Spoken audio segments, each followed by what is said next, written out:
All right, what's up, guys? VV back with another video. And in today's video, guys, as you can see on the screen here, we're going to be checking out some purple yellow crocodile again. Okay, I think I covered this about a month and a half or 2 months ago now at the time of recording this new video.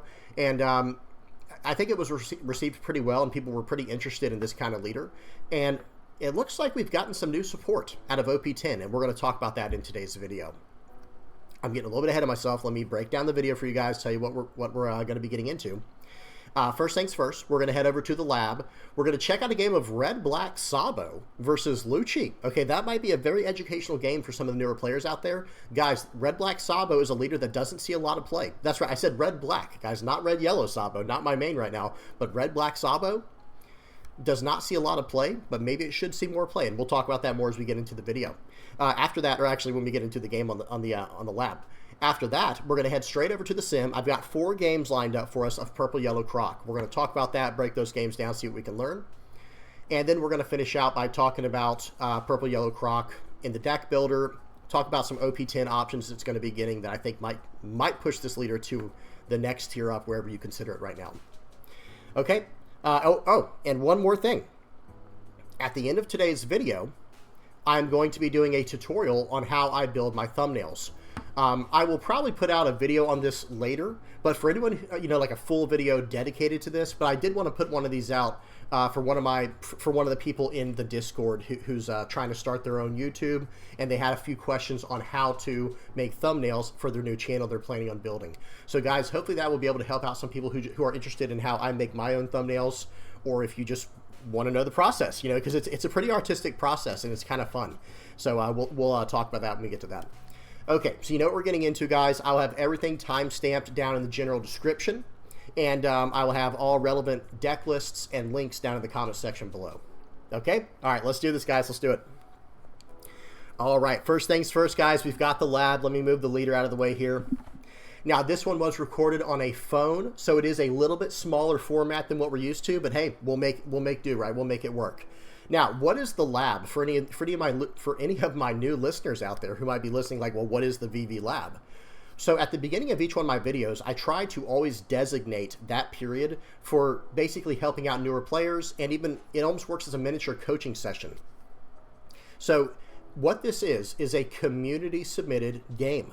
Okay, so in other words, people will record their own games, send them to me on Discord. Excuse me, they don't DM me. Let me not get any let me not say that. I don't want to give anyone the wrong idea. They don't DM me it personally. I have a channel designated to this on my Discord called Review My Game, and they put it on there, and I just review them straight down the line. Okay, so if you're interested in me reviewing one of your videos, one of your, a video of your gameplay, no problem. All you have to do is record the game you want me to review, and then upload it to YouTube, and then head over to the VV Theory Discord, and under the Review My Games channel that we were just talking about, you post a link in there, and then I put a thumbs up by it as soon as I see it, and I add it to the list, and then whenever you're next in line, you're up. So if you have any questions on that, please don't hesitate to ask in the comment section below if you need any help getting set up on stuff like that. Okay, now let's hop into this, guys. Let's hop into this game. We've got a game of Red-Black Sabo versus Lucci. So predictions in the comment section, who you think's going to win this. I'm just kidding, of course. You don't have to do that. And guys, I have this up as the highest quality it will go, so you'll just have to bear with me if it is a little bit lower, because this was recorded on a phone. Okay, so yeah, it's a little bit pixelated, but that's okay. Turn 1, it looks like Lucci's getting to go first, and they're going to play out a span, dam, and pass. Now turn 1 for Sabo, playing out the brand new, and then passing, getting a Hina. Very interesting. Okay, so they swing in for 5, 1k counter out, swing in for 5 more, 1k counter out again for the Sabo. They're playing very defensively because they want to get their board going. Swinging 3 into 2, excellent. Always battle for board control. So top 5, hang on 1 second, guys. It's kind of hard. This is going a little quickly. So that Hina can, I believe it's put a card from your trash to the bottom of your deck, and it will attach a Dawn to your leader for free, right? Like, well, for free for that cost, right? Of putting a card from your trash to the bottom of your deck. I believe that's how that card works. I have not messed with it in a while, but here we go, guys. And again, I'm sorry about the pixelation's a little rough on here, guys, but bear with me. This person, They submitted this, and I don't really, I've said this before, I don't pre-watch these games, so I don't know what the quality is on these or anything like that. We just watch what they send, and then we go from there. You know what I mean? So bear with me on this one, guys. Sometimes the quality's a little bit lower. It depends on what you're recording on. So Lucci's going to swing for 5 here, and then they finally get a hit through, and now the red-black Sabo is down to 3 life. They're going to play out Kaku, but guess what? You're not popping anything on this board. Not like that, you're not. You know, I think so that was a play mistake, in my personal opinion, not swinging 5 into the brand new. Swinging 5 into life was fine, I guess, because it did go through, and it got a life card from the red-black Sabo. However, let's go for the board, because, you know, you're not going to be able to get it normally because of red-black Sabo's effect. Or the other option would have been swing 5 at life like they did and use the Kaku to KO the brand new, because for those who are not aware, the red-black Sabo can only save a 5,000 power or higher character once per turn, and giving them minus 1,000 for the turn. Okay, so that's why there was minus 1,000 on the Hina, and here we go. So it is the Sabo's turn. They have retained their full board. They're going to play out a Sabo of their own, the character Sabo this time, not the leader. 5 cost Sabo here. We don't have to use the leader's effect. It looks like we're going to swing for 5 and then swing for 7. Oh, very, very nice. So, guys, this is a very well-made deck. Whoever made this red-black Sabo deck, did you see what just happened there? They're going to attach 1 Dawn to the Hina, just, because they had 1 Dawn left over for the turn. And then they're going to, they played out the Sabo, drawing 2 and trashing 2, filling up their trash. Now they're going to use the Hina to put a card from their trash on the bottom of their deck and add a Dawn to their leader. So now they're going to be able to save their character from an additional type of KO effect, right? Like actual battle KO. Because that's one more thing I need to mention real quick for any of the newer players out there. Whenever you attack into an opposing character, okay, and if it gets KO'd, or if it gets destroyed, let me say, it's actually getting KO'd. So Sabo can prevent that once per turn by giving the character minus 1,000. So very good effects here, very, very good synergy going on. Going to swing for 7 first. I would have swung for 6 first. Not a huge deal, but, and let me explain what happened. They 2K counter out. I would have swung for 6 first for one reason. Number one, there is no trigger that can pop one of your characters on the board right now because Sabo was played. And number two, you might have hit them for 7 first, and they may have gotten a 2K counter from that, from the top of their life. You never know. But it's always, typically speaking, it is good to swing with your characters first in case they get hit with a trigger. However, your entire board is completely immune to KO, right? So they can't do anything about that. So in that situation, it would have technically been better to swing with your leader first and then the character, because it would have been a swing 6, swing 7. Okay, so here we go. Let's see what the Lucci's going to do here. They're in deep trouble. They're going to swing for 7. We have 2 2K counters in hand, so it looks like we're going to block and do a 2K. Okay, so this is the other really nice part about playing with a leader that not many people have ever seen before. They just tried to swing for 7,000 power into our rested Sabo, thinking like, okay, now I'm going to KO it. It's like, well, no, that KOs it, so I can prevent that with my leader's effect. That is a massive blunder on the part, the second mistake at least, maybe even the second blunder from the Lucci player, not knowing the full information on how this leader works. They have 4 Dawn left. What are they going to do with it? Okay, they're going to play out the Spandam. Going to play out a Brook. Well, the whole board cannot be KO'd from the Sabo's effect. The 5 cost character Sabo. So swing 7 into 6 here. That's going to take a 2K counter, and they only have 4 cards in hand. Now they have 3 cards in hand, so they did choose to do it. Very nice. Hey, guys, that new 7 cost Newgate. This is coming out Friday at the time of recording this, so in like 2 days. This new 7 cost Newgate is a match made in heaven for red-black Sabo and red-yellow Sabo. Just absolutely perfect card. And here we go. We're going to pop the 5,000 power or less Brook. Swing 6 into the Kaku. They are 1K countering out. They're down to 3 cards in their hand. We have a blocker. We have a Dawn on our leader. We are in good shape. Okay, well, that's a 2K counter. Yeah, that's an easy 2K counter. Very nice. Playing the... Okay, real quick.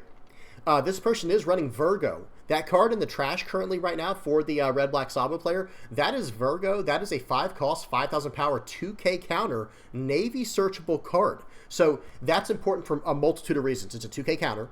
It is Navy searchable for brand new, and it's a 5,000 power character. Well, why does that matter? Remember, guys, with Sabo's effect, the leader, If this card's on the board and you have a Dawn attached to your leader, talking about if the character's on the board, the 5 cost of Virgo, you can prevent one form of KO on it once per turn with a leader's effect.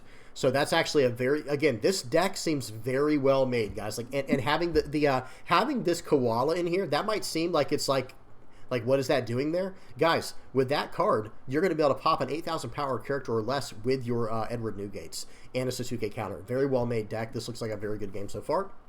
Okay, let's see what happens. They have 9 Dawn left, I believe. So let's see what they do with it. Are they going to try to play out maybe a Stussy? Again, guys, you have to know how this matchup goes. You have to know how to do things in this matchup. And it looks like now, okay, what are we going to do? We're going to do minus 3,000 to the, to the Kaku, just popping it with the character Newgate's effect. We're going to swing for 7. Very nice. We're going to swing in probably for, we still have 6 Dawn left and a completely full board. I think right here I would develop the Hina.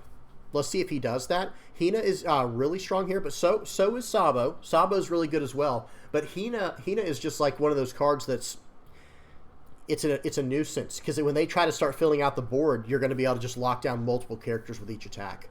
So swinging for 9, okay, I'd probably take this. Yeah, taking it I don't think is too bad there. So there was an argument, hear me out, guys. There was an argument to actually use one of the Sabos here and use the leader effect to prevent the KO, because remember, they can't KO your board period this turn with effects because of the Sabo effect. That was used very nicely. Like I was saying, playing out the Hina I felt like would have been a little bit better, but after this turn has started to play out, it actually makes more sense to play out the Sabo, and they fixed their hand by drawing 2 and trashing 2.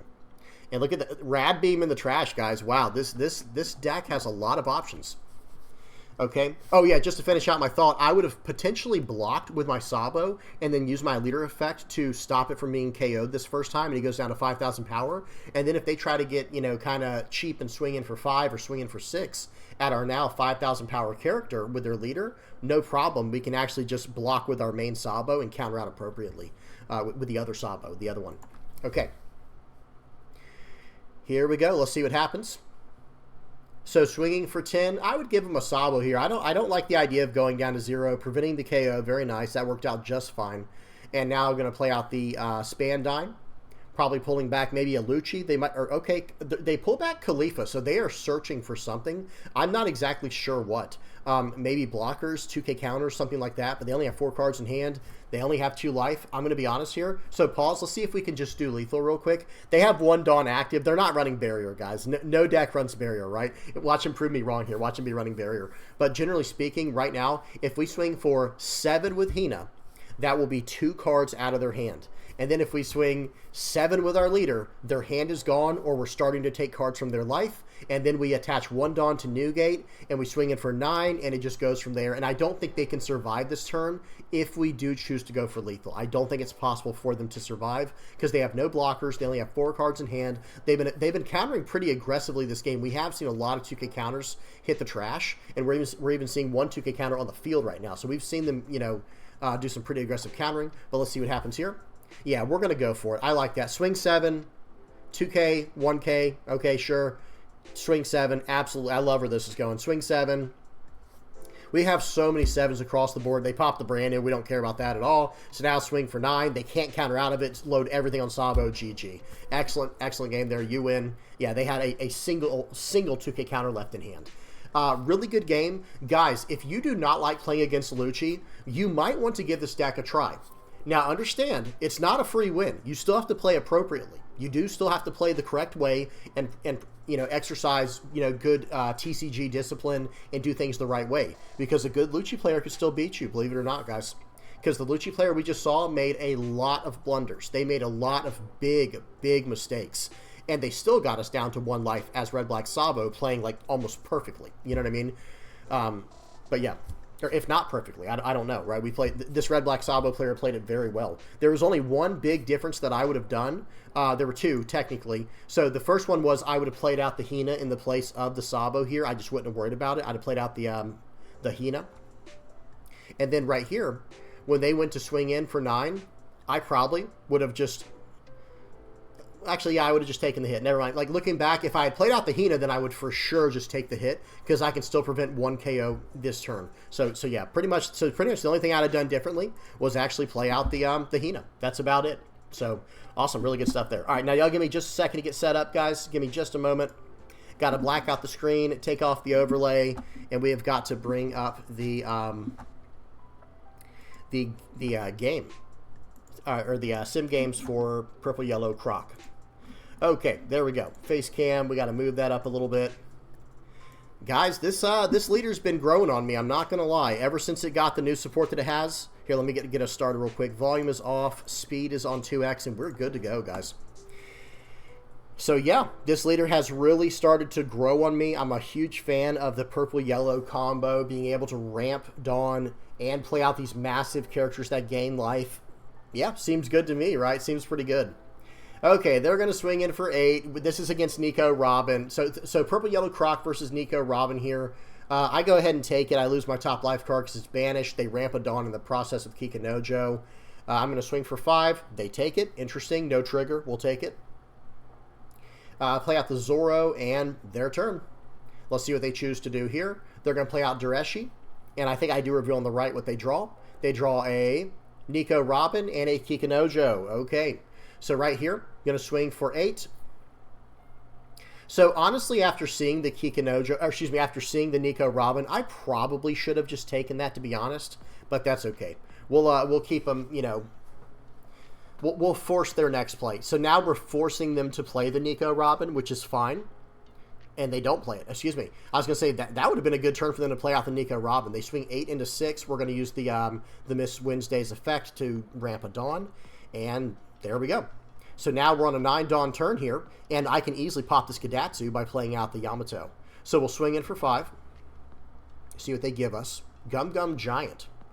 So it doesn't feel great to play that this early, but hey, you do what you have to do. They give me a 2K counter. They gave me a Gum Gum Giant. I pop their character, develop a 9K body. Oh, this is guys, this is a fun game. The ending. Wait till you see this ending. So swinging in for 8 feels bad. They have gotten rid of every one of my life cards, but that's okay. You know, my hand doesn't look terrible. My hand is decent. They get a Kikanojo. I'm like, okay, this is less than ideal, right? This is not good. And now I can't even hit their character with my Yamato. Okay, but I have a 2K counter, a 1K, and a 0 cost 3K. I'm like, okay, they're going for game. So I take that hit. So, slight play mistake. It has to be said, slight play mistake for my opponent. Why would you not attack with your Nico Robin first to banish a card from the top of my life? And then watch this, guys. They swing for 9 again. Not with the leader, I'm saying. If you were going to swing, if in your mind, if you're swinging 999, that's completely fine. But do it so that you get your banish effect off first. Because now I'm just going to take this, right? Now watch this. Things almost go south for me because there's a 2K counter in Nico Robin that about took me out of this game, guys. Watch this. This is wild. Double Ovia plus 6,000 power for 2 Dawn. And then they still had 2 more Dawn. So they go to 5 to 9 to apparently to 13K. I'm like, whoa. Okay, I was like, oh, I'm sitting comfortable. I've got 2, 4, 6, 8, 9, 10K counter in hand. I'm fine. And then I see them get up to 13 like that. Guys, that was wild. So, excuse me, they went 5 plus 6 is 11, and then plus 2 to 13. So that's where they're at. Guys, watch this. We've got 15K in hand. Or we can get to 15K in hand. So I just dumped my hand. Watch this. I was like, okay, I win, right?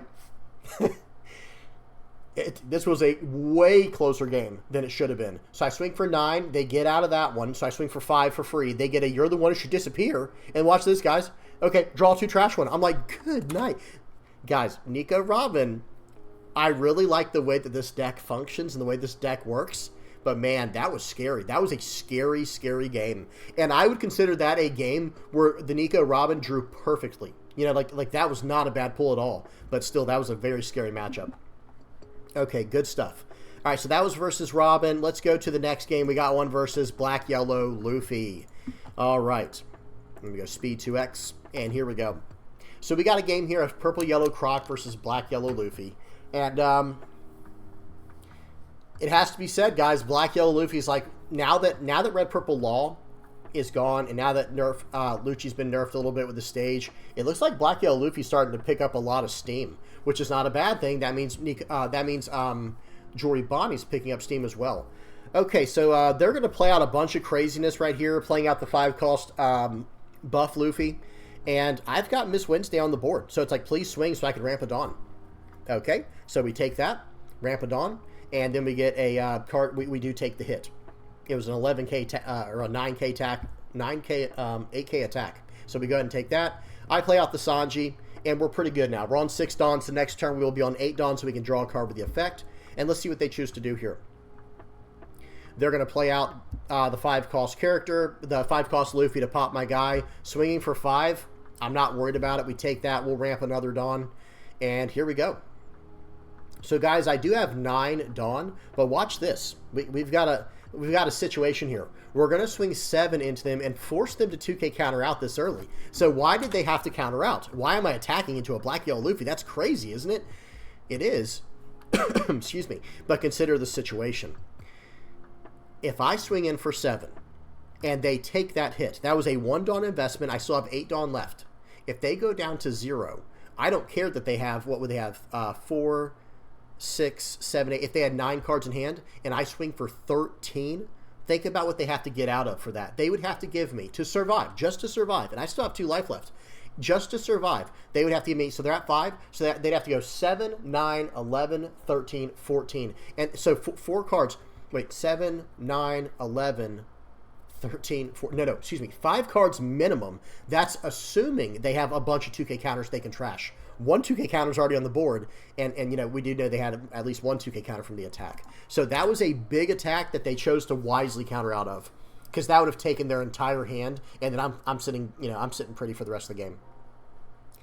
All right, so I do consider doing it still. I swing 9 into 8 here because I want to play out my 4-cost Zoro. They have to give me a 2k counter. Again, I'm dwindling down their hand size. I'm fine with that. I'm completely fine with that. Okay, so we've gotten through 2 2k counters. There's another 2k counter in their trash, right? And 1 2k counter on the board. So 4 2k counters out of a potential 12, which is what they typically run, are gone. So now I have some knowledge of how this game can go now, right? I have some pretty good knowledge of, like, okay, they must not have any 2k counters in hand, or if they do, that's actually a good thing because they have no good cards in hand. Okay. So they're going to play out this, play out that. I'm not sure what else is going on here. They're just smashing in here and there. That's fine. They develop a board. They get a blocker down. They go up my board. I countered out aggressively at first, and they had to swing everything into my Sanji. But they are only at 7,000 power. Guys, that is a big deal. So we're going to swing 8 into 7. Remember what I just said about 2k counters, guys? Remember what I just said about 2k counters. Let's see what they do. Let's see what they choose to do here. I'm swinging in for 8.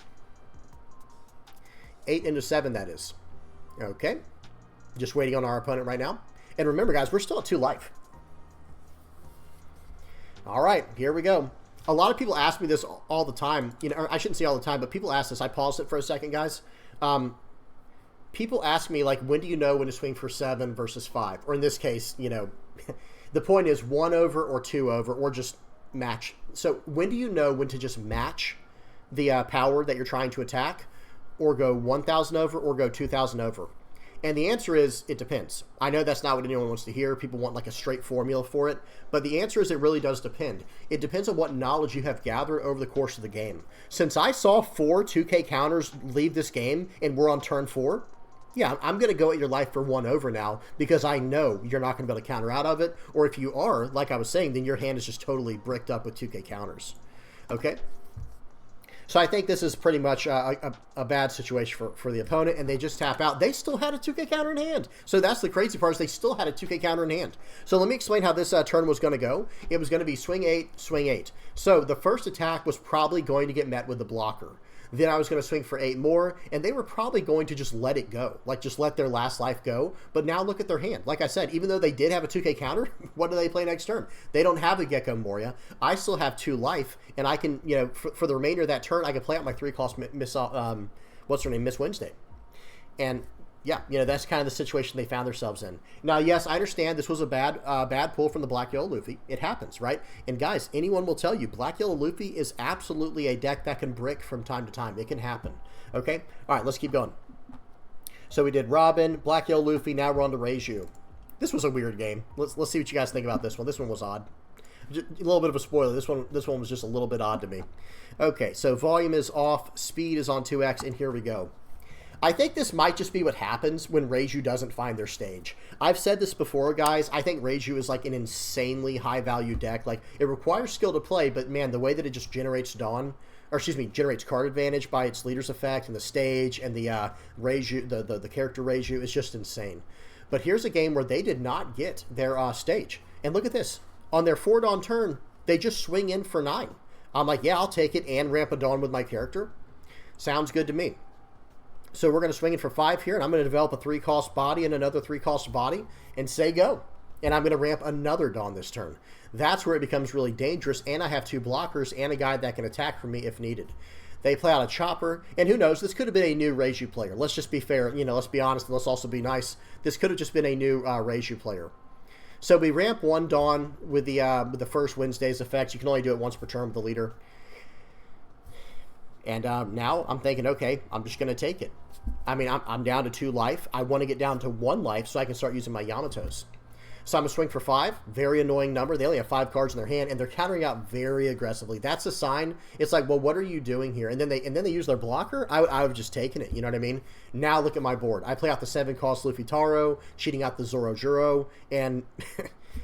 Guys, I mean, look at this board. I've got 2 blockers. I have actually 2K, 3K. I have 5,000 power counter in hand. I have a redirect in my hand. Guys, we're going to be talking about that redirect with some of the new OP10 cards. Don't forget about that. You know, we are still going to be talking about that. That card is insane.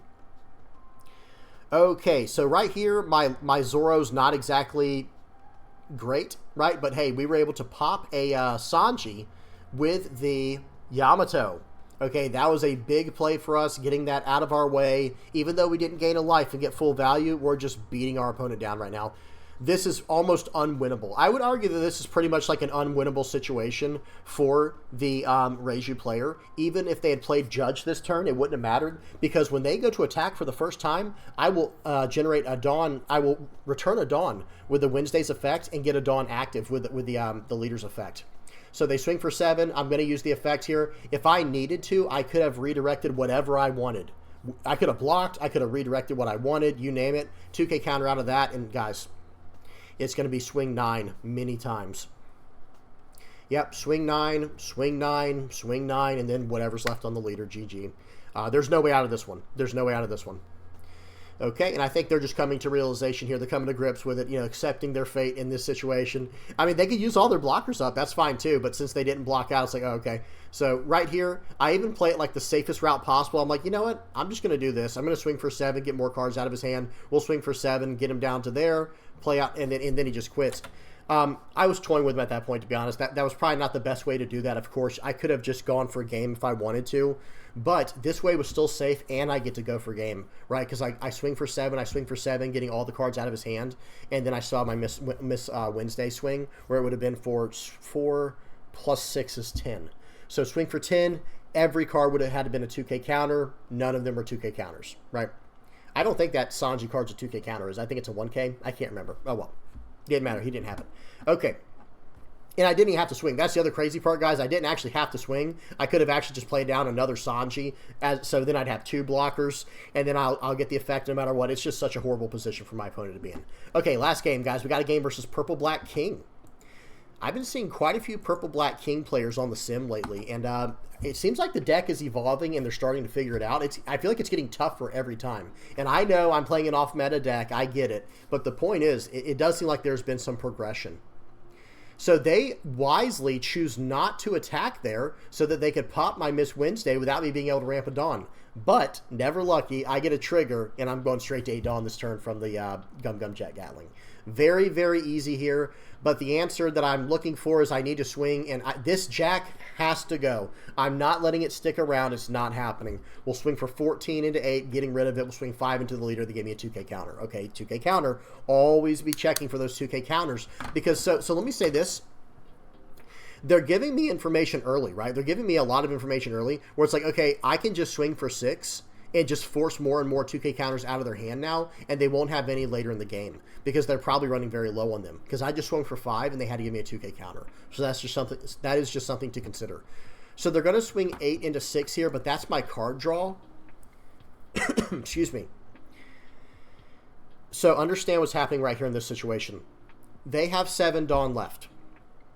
If I counter out of this, they could play down Jack and remove my guy regardless. However, if I let him go, that gives them the opportunity to develop a Jack and not even turn it sideways. You see what I'm saying? And they don't have to do it. I mean, they could still cycle if they want to, but it does a lot. So I'm going to try to force this. I'm going to try and force this play here.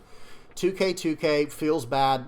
They Dawn -2. Now, they didn't have the Jack, but instead they had to use Who's Who. So that's just as good for them and just as bad for me, but not quite as bad for me as them playing out another Jack. I play out the Luffy Taro. I'm going to cheat out this Zoro and grab a Sanji. And I am going to leave 1 Dawn active. Okay, so again, now they're starting to do this thing where their Jack is able to hit a 5 cost or less because of their leader effect. And they have Onigashima Island down, so they can literally use that whenever they need to. 5, I don't have a lot of counter in hand, guys. I don't have a lot of counter in hand. I'm like, okay, we are at 3 life. I'm going to take the next hit that goes through. Yep, we'll take that one. Or I could redirect it. I think I actually redirect this one, because I'll still be at 10 Dawn next turn. Okay, so I got full value from the Okama Way. That was completely fine. I could have saved it for later, but you don't want to save it for too long and get and chance it. So we'll go 12 into 8. Let's see what he does. He lets it go. Okay. Excuse me. We'll go 5 into 5, and then we'll play out the Sanji. So it's always good to have a... So hear me out real quick, guys. For the newer players, and even the intermediate level players who are trying to get better, it's always good when counting up your Dawn to do a play that allows you to play something else behind it. You see what I'm saying? So the reason I swung for 4 there and not more or less was because I wanted to be able to play out Sanji this turn. However, if that attack was stopped, if they had countered out to save the Jack, I was going to load all 6 on my leader and swing for 11 into the 8 and try to get him that way. Otherwise, if I get him with the original attack, I can swing for 5 with my leader and play out the other card I have in my hand that costs me 6. So just always try to keep that in mind when you're making these plays. Okay? All right. Okay, Gecko Moria. Yeah, that card right there, man. That card is just everything right now for most decks that are running black, where it's like, man, this was already a good enough game. Okay, so I think they made a slight play mistake there. No, excuse me, they were going to play out a Shiki. They swing for 5 with their leader. I can easily counter out with the Sanji. Just by blocking it, not even countering, just blocking it. And here we go. I think every card we attack with has to go into this Who's Who. So we're going to swing 6 and a 5. They give me a 2K counter. Wow, very interesting. Very, very interesting. We'll swing in for 8. We'll swing in for, I think, 7. Yep. And they let it go. Surprisingly, they don't use the blocker. And then we push the Gecko Moria back to life with our Sanji. They play out, what is it? Kamazo? Hidakiri Kamazo, I think his name is, or something like that. I can't see it from here. Anyway, that card, very strong. It allows them to pop a 4 cost or lower character with their leader effect, and then with Sasaki down, they popped a 6 or less. We're going to swing 5 into that. Okay, guys, I'm fine with eating up their entire board because I can't hit these cards otherwise, right? Like, I can't hit these cards otherwise without him giving them to me.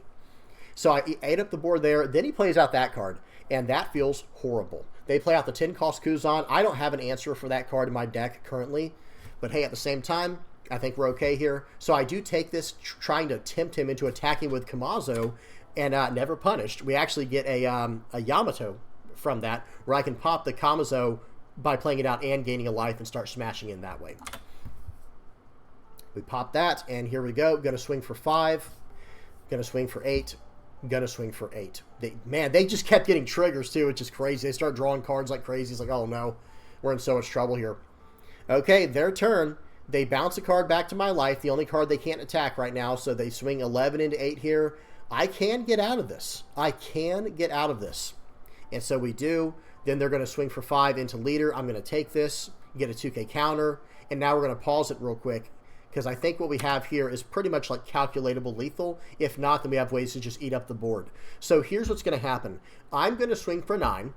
Right? Let's calculate the max numbers I can swing for across the board if we needed to go for lethal for sure, which we don't. We actually don't have to full-on go for lethal this turn. It's not required. We can gain a life and redirect an attack on the next turn.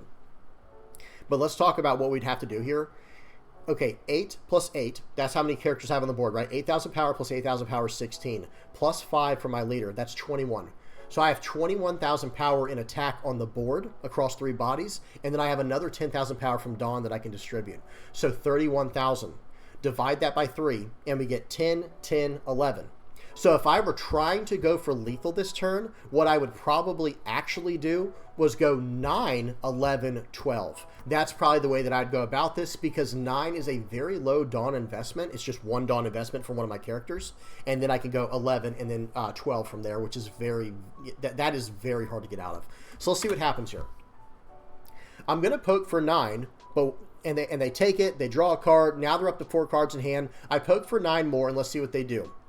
They fully counter out. I'm like, okay, well, that changes my plan a little bit, but not too much. So what I think I'm going to end up doing here is so I have 2 options. I can either completely destroy this whatever his name is here, the Kuzan.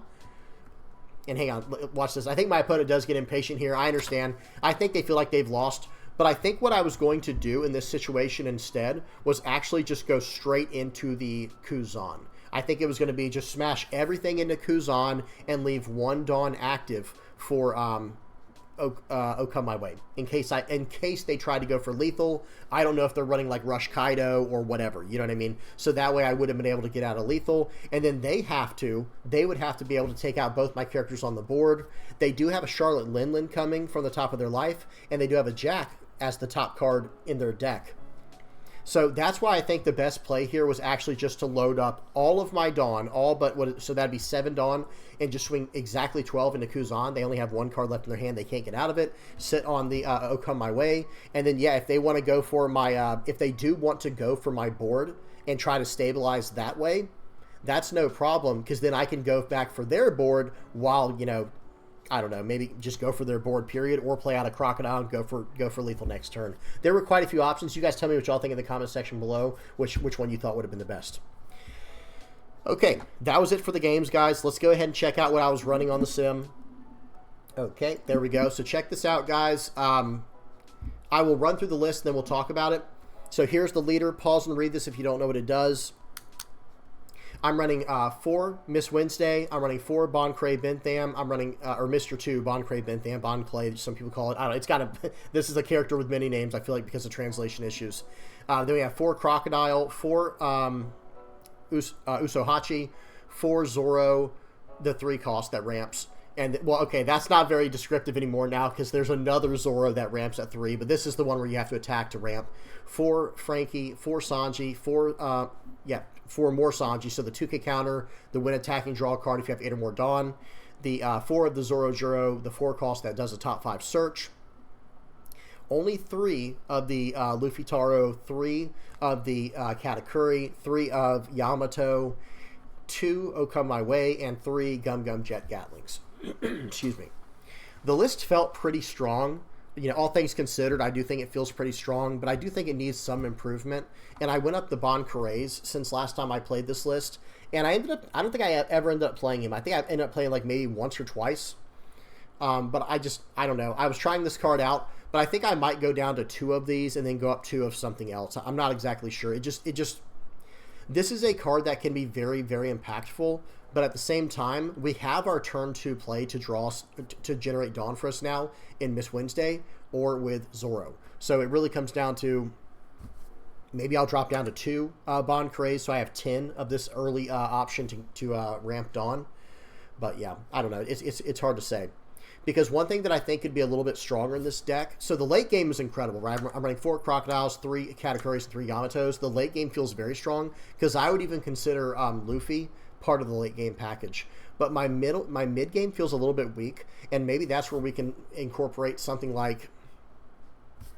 Let me take a look real quick. So we're on purple and yellow. Like if I go to like 5 cost characters, like maybe something like Captain Kidd, maybe something like Queen.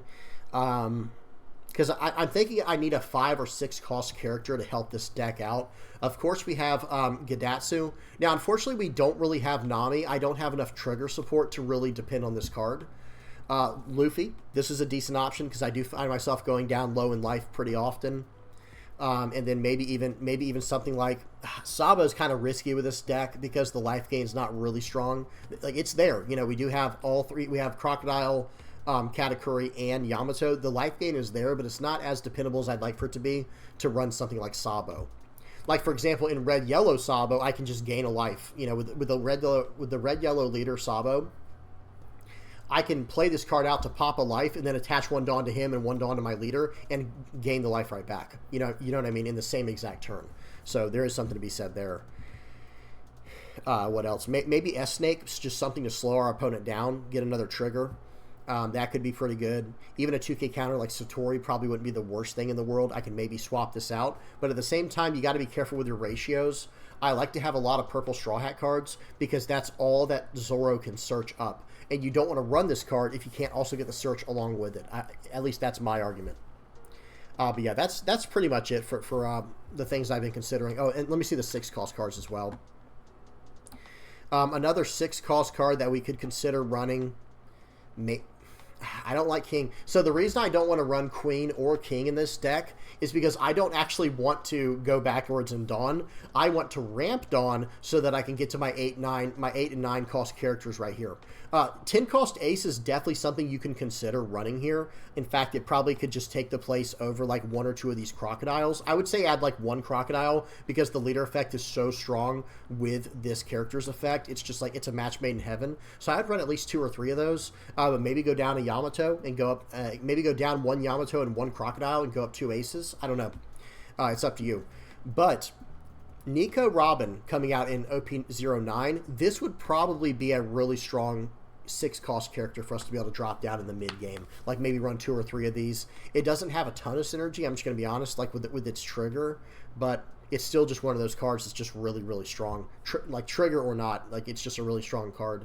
But who knows, at that point, maybe we adjust the deck a little bit, add Bonnies so it has targets, maybe add Beige so it has 3-cost targets, and things like that. But something to consider for sure. But that's about it. That's about it for all these guys. Like I said, the only thing that I'm kind of struggling with is I feel like the mid-game is really not that incredible. I guess Newgate is another option. Newgate would be another option where it's just a nice 6-cost 7K with a 1K counter. Just plop that down on curve, you know, on your 6 Dawn turn, and you know, fix up your life a little bit.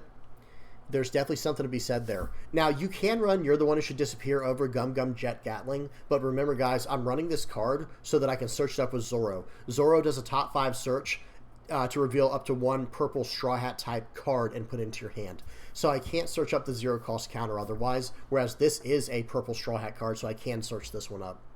Now, this one's not, so I mean, there is an argument there. This one's not. This is Baroque Works, and it can only be used in a Baroque Works leader, so something like Crocodile. But yeah, that's about it, guys. That's something to consider. This is the list I'm running. If you guys have any spicy tech options you've been thinking about, by all means, show off your list in the comments section below. Now, real quick, I do want to show one more thing going into OP10. Okay. Now, real quick, I do think the sim has been a little bit buggy, a little bit wonky lately, so hopefully they're able to fix that soon. They just did an update to get to 1.25 C, I believe it is. Hopefully I didn't butcher that. I think it's like 1.25 C, guys. But whatever the case is, it's been a little bit messed up with joining, so hopefully they're going to be able to resolve that soon. But hey, guys, you have to cut those guys slack over there with Batsu. Like, they're doing the best job they can, and they're doing an incredible job. Nothing but respect. You know, big shout out to those guys who are helping making the sim work properly. Now, I just wanted to mention that, just, you know, a little PSA, right? Public service announcement. Now, real quick, there are 2 cards in particular I want to talk about that are coming out in OP10 that might take this leader into a different direction slightly, that I think are really good. So, for example, we already have talked about how strong this card is, right? Pause and read this if you don't know how good this card is. This is a card you'd want to run 4 of, but can you run 4 of it? You still have to make sure the deck is balanced, and if you don't have any decent targets to redirect to, then the card's a dead card in hand. But that trigger, guys, look at that trigger. Dawn, -1, draw 2 cards. Wild. Outrageously good. My favorite expression, right? Outrageously good. There's a new card. Pause and read this. I know the quality's bad because, you know, they're working with what they have over on the sim. But guys, this is Basil Hawkins. I will read it since you know, we're talking about it, and it's from OP10. Spoiler warning, guys. Spoiler warning. 4 cost, 5,000 power. This is a yellow character. Counter 1,000. On KO, trash up to 1 card from the top of your opponent's life cards, and then trigger, draw 2, trash 1. Huh. That's pretty good. Like, that's pretty good from top to bottom with no downside. So if they KO the card, they have to trash a card from their life. It's a 4 cost 5k with a 1k counter, and it has a trigger to draw 2, trash 1? Huh. Well, man, no one's going to attack this card, right? Who's actually going to attack this card and lose a life? Well, they're not really going to have a choice, are they? We're not going to really give them a choice, are we? Okama Way. Guys, this can just redirect the attack to the Basil Hawkins. And if that ends up being a thing, guys, that would mean that we maybe we just run an on KO type of deck. You know what I mean? As more and more cards are released, it's like, we'll just redirect all your attacks to these characters you would never normally want to KO that benefit us, not you. And they redirect your attack from our life or from a character we care about over to this card. You see what I'm saying? So that is something we're definitely going to have to consider as time goes on with this deck list. And I do think there's a lot of potential there. One more thing I did want to mention while we were on OP10 is this guy right here. I've mentioned him, I think, a few times now. Paul's going to read this card, and I'll actually read it since it is from OP10. 8 cost, 9,000 power, yellow character. On play, you may rest this character and trash up to 1 card from the top of your opponent's life cards. Guys, that is disgusting. Guys, that is absolutely disgusting. And then at the end of your turn, if your opponent has 2 or less life, draw 1 and trash 1. Just a quick little cycle. This card, guys, it's not leader locked. For some reason, it's not leader locked. I'm not complaining. But, guys, I'm going to be playing this in red-yellow Sabo for sure. But in purple-yellow Croc, it might be just one of those cards that's absolutely incredible. And then imagine, like we're saying, if you're playing out a card like this on curve, so imagine what this does to your deck for a second, guys. Hear me out. So let's just say you go second for this example. If you go turn 2 Basil Hawkins into turn 3 Nico Robin into turn 4 Eustace Kid, guys, that's disgusting, right? That's literally insane. It's so good. And I'm not saying it's broken or anything, because it does require setup. It is a curve. Any deck can build a curve. But guys, it has a lot of potential. And one more thing I do want to mention that I saw somewhere, and I can't even give credit for it because I don't remember where I saw it. I do apologize whoever came up with this, and I'm sure multiple people probably came up with it. In fact, I think it was on a game from the East, and if I find it, I will link it in the comment section below. An OTK from 3 life. You ready for this, guys? This was the board setup. They had 2 Basil Hawkins on the board, and their opponent had 3 life, right? Then this is what they played. They played out Kaido and Linlin and said, your turn. And guess what? If they don't win on that following turn, this is what next turn looks like. They literally just swing in with the Kaido Linlin, and it KOs all the characters on the board, including your own. So it KOs the 2 Basil Hawkins, popping the 2 life they had. They have 1 life left, right? Well, when attacking, lose another life from this character's effect if you don -10. And now I'm coming in for 12k. Guys, there's some potential there. I know it's a little gimmicky. I know it's Magical Christmas Land. Calm down. I know. I'm just saying. There's a lot of potential there, guys. There's a lot of potential. Okay, that's it for this part of the video, guys. We are going to... we're going to head over to what's taking the place of the art critique for today. We are now going to... I'm going to show you guys how to build a thumbnail. Okay, so let's head over to a program that I use. You can use Photoshop. You can use whatever you're comfortable with. But I use Paint Shop 3D. Or Paint Shop. I use Microsoft Paint 3D. That's right, guys. This is what I use for my thumbnails. So here's what you will do.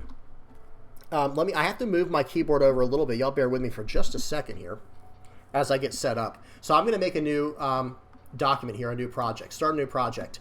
I'm going to turn my canvas. This is the first thing you need to do first. I'm going to change mine to 1920 by 1080. Okay, that's the very first thing we're going to do here. Now, watch this. Actually, we have to talk about something first. There are 3 things you need to consider when you're building your thumbnail.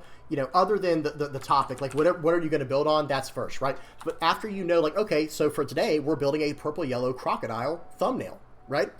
Okay, well, whenever you start out, first things first, you need to create a background, or this is how I do it. Again, so guys, you can do it however you want to, but the way that I do it is I make a background, a midground or middle ground, and then a foreground, right? move this like this. This is what I'm going off of right here. This schematic, okay? Now for me, the background's very easy because what I'm going to do is this. You ready? I'm going to make it black. And then purple, yellow are the colors we're going with today. Now watch this, guys. We're going to use the paintbrush, go thickness 300, max it out, and go 55% for the opacity. Not 100%, about half percent, half the way to 100 for the opacity. I'm going to use yellow. I actually like when it's a little more gold. This is just a preference thing. And now, so purple, yellow comes second. So I'll make this side yellow. So watch this, guys. You ready? Look. This is how I make every thumbnail, guys. I'm not even kidding. Watch this. So we go like this for yellow. And now for the other side left, we got purple. I do like to make it a little bit darker. I like that a lot. Okay, so now this side, we're going to make purple.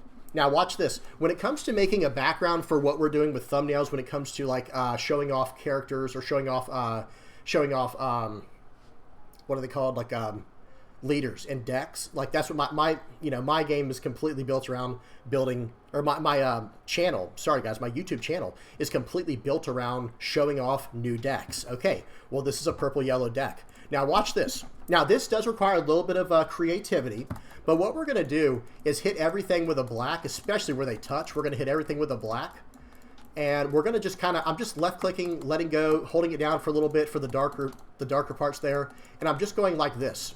Now you'll start to see it come together here, and we're done. There's the background, right? So all I was doing was like left clicking, like left, you're just clicking like this, and just kind of going back and forth. This will take a second to get used to, but all I'm trying to do is make a bright background pop out of the black, the full-on background, the background black color that I used. I want colors to pop through it, like purple and yellow. And that's all I've done here. Very simple, right? Now, the next thing you need to do is you need to bring over some pictures of whatever you're doing. I have that on the other screen, guys. You'll just have to bear with me as I bring that over. So crocodile will be my main picture, right? So watch this. We'll get a crocodile. Guys, I'm on my second monitor. Don't worry, you're not missing anything. I'm just looking for a picture of crocodile.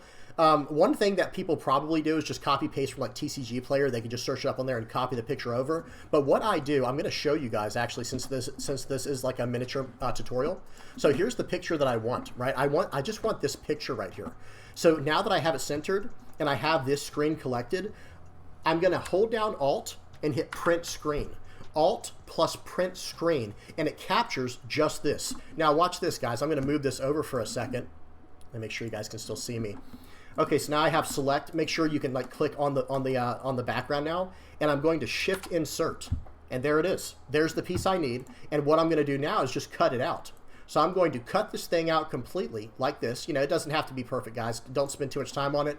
I'm going to cut it out, and watch this. Control Z undoes, Control Z to undo, and now I have the blank canvas, and I'm going to shift insert the new thing that I pasted. Okay, I'm going to make it 3D. Now this is something that is only that I don't know what other program can do this, guys. I use Paint 3D, and look at this horrible information at the top here. Paint 3D will not be available in the Microsoft Store or receive future updates starting on November 4th, 2024. I don't know why they're doing this, but guys, look at the things you can do with Paint 3D, how you can move things through planes and through layers. You can still do this process with something like Photoshop, but it's done in a totally different way. So make sure you download. There's still some time to download Paint 3D from the Microsoft Store before November 4th, and then hopefully after November 4th, someone will find a way to. I don't want to say pirate it or something like that, but find a way for us to download it in the future for people who just really love this program. And if you already have it on your computer, from what I read, it's not going anywhere. It's still going to be on your computer. Okay. So real quick. So now that I have this Paint 3D, I can actually manipulate it however I need to, because it's on its own three-dimensional plane and it's its own object. See how it's its own, I guess I'll just say object. So I'm going to move this over for a second. Now we need some other cards. What were some cards we looked at in today's video? We'll grab. Let me pick a card we hadn't messed with yet. Okay, we'll do Katakuri. And when I say hadn't messed with yet, I mean haven't really shown off. We'll show off Katakuri and Yamato, maybe, right? It doesn't really matter. I really like the Katakuri though. I think that'll look really good as the thumbnail because it has yellow in the background on the board like that. And then maybe for purple, we'll do a yellow and a purple card. You can do what you want to, but I'm just going to choose a yellow and a purple card. Actually, okay, I take that back. We're going to do Yamato and maybe Zoro, or we'll do Crocodile. Okay. Hey, this is part of the process, guys. I know this might seem all over the place, but this is part of the process. Whoops, here we go. So let me pull this over. So I'm on the One Piece website here, and I'm going to go to, we said crocodile, but let me bring up the purple ones this time instead of yellow. Okay, so we'll grab the alt art. Why not, right? We'll grab the alt art. So we'll alt plus print screen, hold down alt, and then tap print screen. And now we'll move this out of the way. I move it to my second monitor, or you could just minimize it. We'll shift insert to copy it in here. We'll snag the corners of this. And guys, don't worry if you're like insanely slow at first. It took me a while to get like really quick with this. Nowadays, it takes me about 10 to 15 minutes to throw together a thumbnail in the ways that I do. And it probably could be even faster than that if I wasn't so like nitpicky with the way some of the stuff looks. All right, we'll grab the Yamato, right? We'll grab, oops, not purple. We need the yellow one.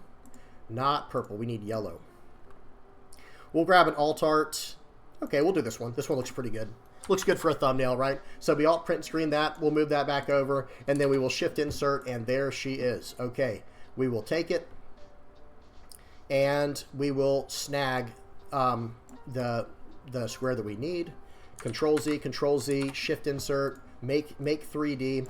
Now hear me out real quick. If you ever make a background that you like, be sure to save that background later or first. You could do it later too, actually, but check this out, guys. If you go to menu and then you do a save as, save the image, you can actually save this as a PNG file. You see at the top right, that is a very high quality file to save as, and that's what you want. We'll talk about saving at the end because you have to save in a JPG or a JPEG, JPG for the YouTube thumbnails. It requires you to do that, so it's a smaller file.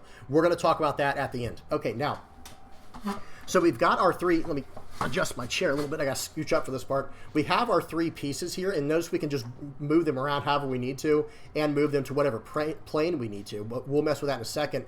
There's a few more items we need that are going to be part of the middle ground, right? So, for example, I like to do the One Piece TCG logo, and I just type in One Piece TCG logo in my search bar, and this is the kind of file you're looking for. I have it saved where I can just, like, literally as soon as I click in the search bar, it comes up with One Piece TCG logo because I search it up so often. And you right-click. Notice how this one has a background that is pixelated. That means it's transparent in the background.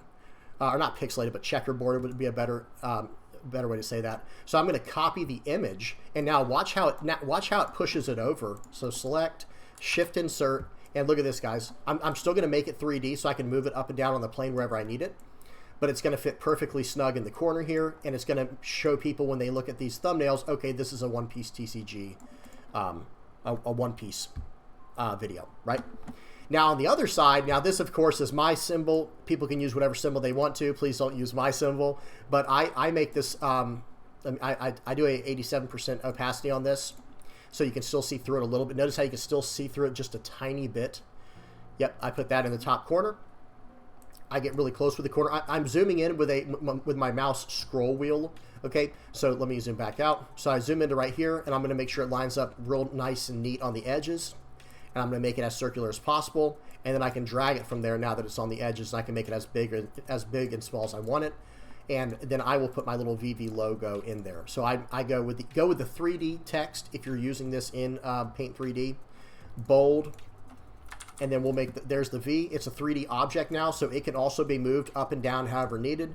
I'm going to put that on here, and we're actually going to grab both of them and move them back. I'm going to move them a little bit closer back, and now we will have to mess with the edges a little bit. I'm a little too close, actually. There we go. So now, and notice how perspective changes. See, I'm zoomed in right here. It's lined up. If I zoom in again, it's no longer lined up exactly on the edges. So you do have to make sure you do that however you're trying to do it. Okay, we'll make this bigger. I'll stretch it to the sides, and I always make it a little bit longer than I make it wide. And then we'll stretch it out to about right there. Okay, so far so good, right? So far so good, pretty easy. Now, the way that I make my pictures is like this. I will take it from the top and stretch it all the way to the bottom for the leader. So, whoops, that's not the leader. Hang on. This is the leader. So I just did Control Z and it threw it back to its original state. Undo, right? Control Z is the shortcut for undo. So this is how big I want this to be. And these ones under here are usually around the bottom of this icon down to the not quite the bottom, kind of down to this line here. That's just a personal preference thing. But what I'm going to do is I want to do them both at the same time, so that way I can make them exactly the way that I want them. And they're the exact same size, because these are going to be on the wings of the leader. Okay, so here we go. I'll pull it down to where you can just barely see leader at the bottom. That's where I know how far down it needs to be. I will grab this picture and this one. How do I do that? You can hold down Control and click it, and it'll do both. Or you could do Shift. If you hold down one picture, or click one picture, hold down Shift and grab the other, you can grab both at the same time, and we can move them back at the same time. Okay? And then a feature for 3D Paint, if you hold down Shift with this rotate thing, you can rotate 15 degrees at a time.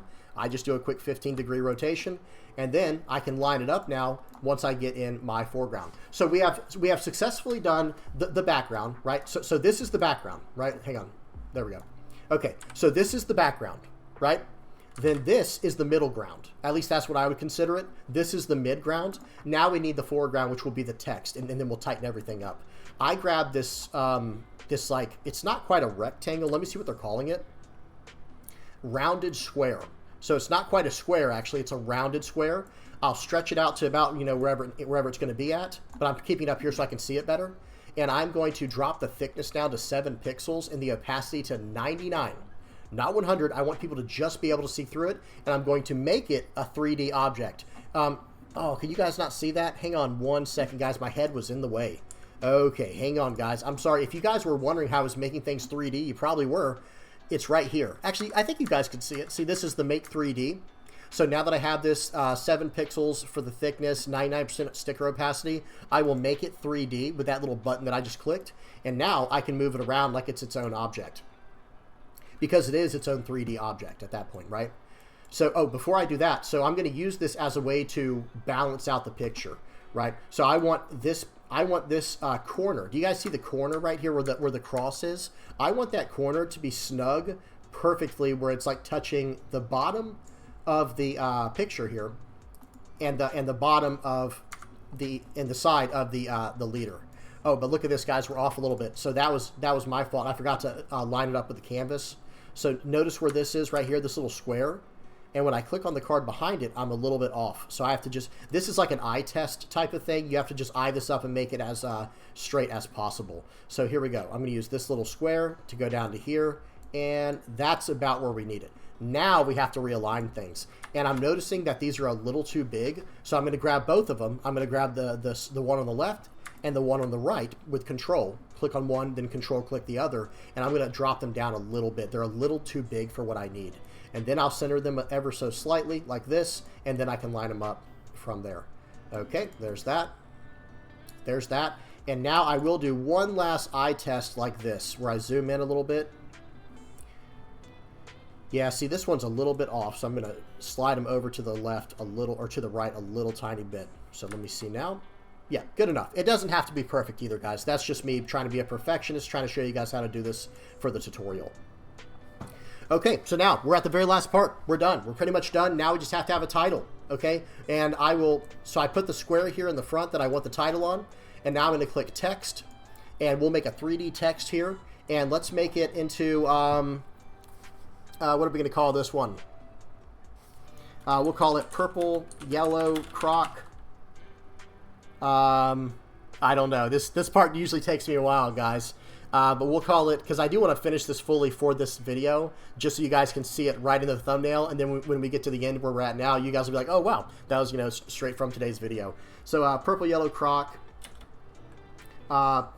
Let's do Purple Yellow Croc feels strong. No. I think we should tie it in with, like, OP10. Well, no, that's too far out. You guys are getting to hear the internal process of like me coming up with these titles. Hopefully this is fun for somebody and not totally boring. But let me y'all give me just a second to think. Because typically speaking, when my video is uploading, like, so I finished my video, right? Normally I finish my video and then I start uploading it, and while it's uploading, I'm making my thumbnail and listening to the video over again so I can do the timestamps. So I try to hit everything in one big step. But we're doing it a little beforehand now, so I'm kind of having to think on the spot, guys. Let's see. Purple Yellow Croc. Revisiting Purple Yellow Croc. That's what we'll call it. Revisiting Purple Yellow Croc. Should I say OP09? Because it wasn't really OP09, was it? I'm trying to think if anything was from OP09. Well, it was from OP08.5. Yeah, we'll just leave it. Okay, so now that I have it at this font, I don't know how to do this with every program, but with Paint 3D, once you click off of it, it's its own entity, right? So if I click on this piece here, all these 3D objects I can still mess with, right? I can still mess with all these 3D objects that we've already messed with. Well, the same thing is true with the font. And now what I can do is I can click it, I can kind of corner it like that, and then go super wide with it to the exact size we need. And I'm just stretching it to where I need it. And then I am going to use these. You see these lines with our rounded square? I'm going to like make it fit. We'll put it like right here, like right up against the line on this side, and then we'll do the same thing on this side. Okay, now let me make sure it's lined up.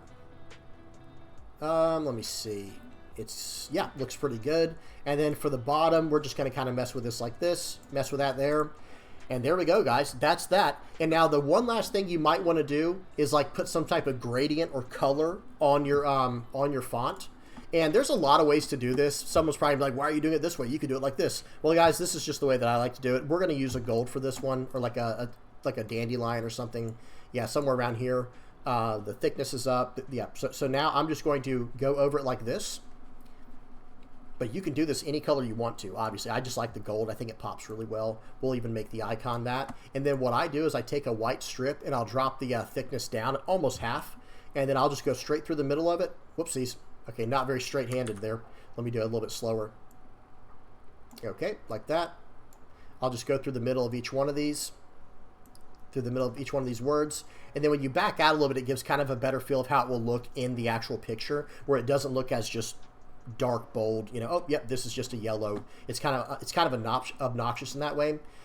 I like to lighten it up and touch it up a little tiny bit, but that's more of a, you know, like an eye thing where like you see it, you want it to look a little bit different and then go from there. So for example, like right here, I can keep going through with all the white through the whole entire thing, and I can also touch it up in reverse. So now I'll take the eyedrop tool and I'll snag that color from up here we were using, and then I'll make it even lighter thickness. We'll go down to 87, and then we'll touch the tops of these and really make it pop. Okay. There we go. Being a little bit quiet right now, but there you go. So that's pretty much how we do it, guys. That's how I do it. See, I don't quite like this, so I'll even go over it like one more time. Like I don't like how the way that looked. And now we will use that gold again, and we'll touch it up just ever so slightly. Okay. And then it might not seem like we're doing much, right? It might not seem like we're doing much, but when you back out from the final piece and you look at it, it starts really coming together. Now we got one more thing to talk about. Let me see. Okay. Oops. So there we go. So there's the whole thing, guys. We're done.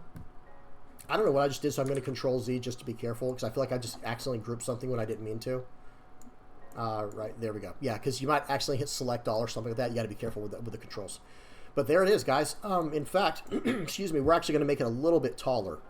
And that's something you'll have to mess with. But now we're done. So how do we save it? Oh, and you can also, if you want to, guys, we'll even do this for today's video. Let me snag like a dark purple from the background here. Okay, and we will use the fill option here, and we will fill in, whoopsies, not that. We'll fill in the line.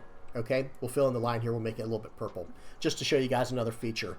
And one thing too, there is a magic select if you're trying to make some really cool looking thumbnails. You can magic select pieces. Like I'm just going to show you guys here. So if I click on this object, this 3D object I have, I can magic select. And let's just say I wanted to mess with just Crocodile, and I wanted to make a background out of him, maybe even starting right here. I'll just show you guys how to do that. So I have roughly what I want, and I'm going to hit next. And look what it did. It messed it up, right? Okay, well, now we have to fix it. So you'll hit add, because we're going to add things we want. See at the top right here where it says add. And we're going to grab his face right here. It doesn't have to be perfect. It's just looking for matching colors. The computer's using an algorithm to search for matching colors. And right here, we can actually grab this whole hook, probably. No, we're not going to try to mess with that. That would take a little too long to fix perfectly, but you guys get the point. You can fix things however you need to. Okay, so we'll grab the top of his head a little bit better. A little more there. That's fine. It doesn't have to be perfect, like I said. We'll get his fingers. We'll get his thumb. And, okay, that's fine. Oh, we have to remove this. We don't want this. We'll just cut it off. See, I just cut it and just took that out. And, okay, good enough. So now that we have this piece, I'm just going to show you guys what we can do with it. So now we have this piece, and if we wanted to, you know, we could do something like this, right? We could add him in here, you know, move all this stuff out of the way, and you could go about things in a whole nother path, right? There are multiple ways to make these thumbnails, guys. You can make them literally however you want to. You can rip things out with the Magic Select. I choose to do a way that's a little bit more, you know, a little more easy for me to do. It's a little more practical for me. Let me say it like that. Let me make sure. Control Z, Control Z. Oops, okay. So now we're back to where we needed. Okay, I think we're good now. So this is it. We're going to finish off on this. If you guys have any questions about this, be sure to put something in the comment section below. But the last thing you need to know how to do is how to save the file. So now that you have the piece that you want, you're going to menu, save as an image, and you're going to save it as a JPEG image, because that's what YouTube asks you to do. And let me move my head. See down here where it says save under my head right here? We're going to save it. And here's all of my YouTube, you know, thumbnails over the time I've been doing this, and you will save it as whatever file name you want to. For me, let's see, today's video is going to be called Purple Yellow Croc. I'll just call it 85 for 8.5, and then I save it, and boom, I'm done. So now I will open this up. You know, whenever I go to actually upload this video, I will use this thumbnail, and it's that simple, it's that easy, guys. Okay, hopefully that helped out for any of the newer content creators out there who are thinking about how to do this, you know, who need help with thumbnails. And never be afraid to ask me anything about Paint 3D when it comes to making these thumbnails. Now, unfortunately, like I said, the worst part is it looks like they're going to be discontinuing the service of this on November 4th. But hey, guys, I plan on using this until my computer dies. And then if my computer does ever, you know, pass on, you know, so to speak, and I have to replace it, not a big deal. I'll just learn a new program. Photopia, I believe, is I believe there's a website called Photopia. I'll try to link that in the comment section below. They use like basically, I don't want to call it a ripoff of Photoshop, but it's like a website version of Photoshop, which is really cool. But again, I'm not really proficient. I'm not super efficient or proficient or whatever the word is for it with Photoshop. I taught myself on Paint 3D, and that's where I feel most comfortable. That's what I've learned with. That's what I'm most comfortable with. So it does make me very sad to see them messing around with this and like potentially getting rid of Paint 3D, because I'm just so comfortable with it. Like I said, guys, the way that you can grab a piece and just move it across the planes however you want to, it just makes me so sad they're getting rid of it. It really does. All right, we're gonna mess around with this just a little more, and then I'll just file save over the one we did. So I'll save as image. I probably could have just done save and it has saved over the same one, but we'll save the JPEG. Now let me find it real quick. We called it Purple Yellow Croc 85. Okay, and we'll save it. It's like, are you sure you want to do this? Yes, we're going to replace it with the new, better one.